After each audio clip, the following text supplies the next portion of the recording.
কিছু বেদুইন লোক যাদের মধ্যে সভ্যতার ছোঁয়া লাগেনি, তারা এসে রাসূল সাল্লাল্লাহু আলাইহি ওয়াসাল্লামকে ডাকতে আরম্ভ করলো, ইয়া মুহাম্মদ উখরুজ ইলাইনা, ইয়া মুহাম্মদ উখরুজ, এই মুহাম্মদ বেরো বেরো, কথা আছে, এই মুহাম্মদ বেরো বেরো। মানে কেমন যেন বন্ধুরে ডাকতেছে, মনে হচ্ছে বন্ধুকে ডাকতেছে। আল্লাহ তাআলা এটা বরদাস্ত করলেন না, বললেন খবরদার, নিজেরা নিজেদেরকে যেমনি ডাকো, নবীকে যদি অমনি ডাকো, তোমার ঈমান আমল সব বাতিল হয়ে যাবে, খবরদার সব বাতিল হয়ে যাবে। বরং ওনাকে যখন সম্বোধন করবে তখন ডাক দিবে খুব ভদ্র ভাষায়, বলতে হবে ইয়া নবী আল্লাহ, ইয়া রাসূল আল্লাহ, ইয়া হাবিব আল্লাহ, এরকম ভদ্রোচিত ভাবে রাসূল সাল্লাল্লাহু আলাইহি ওয়াসাল্লামকে ডাকতে হবে। তাহলে রাসূলের সামনে কণ্ঠ উঁচু করার কারণে আল্লাহ তাআলা এই আয়াত নাজিল করলেন।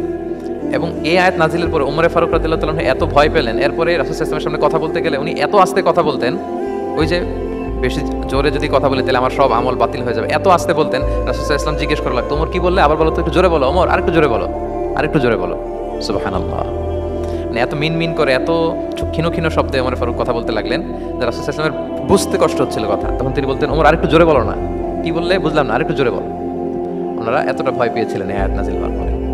তাহলে 2 নম্বর ইনস্ট্রাকশন হচ্ছে, মুরব্বী, শিক্ষক, উস্তাজ, ধর্মীয় গুরু, আধ্যাত্মিক নেতা, ইসলামী আন্দোলনের বড় নেতা, এরকম রেসপেক্টেড কারো সামনে উচ্চবাচ্য করে কথা বলা উচিত না। এটা আদবের খেলাফ, শিষ্টাচারের খেলাফ।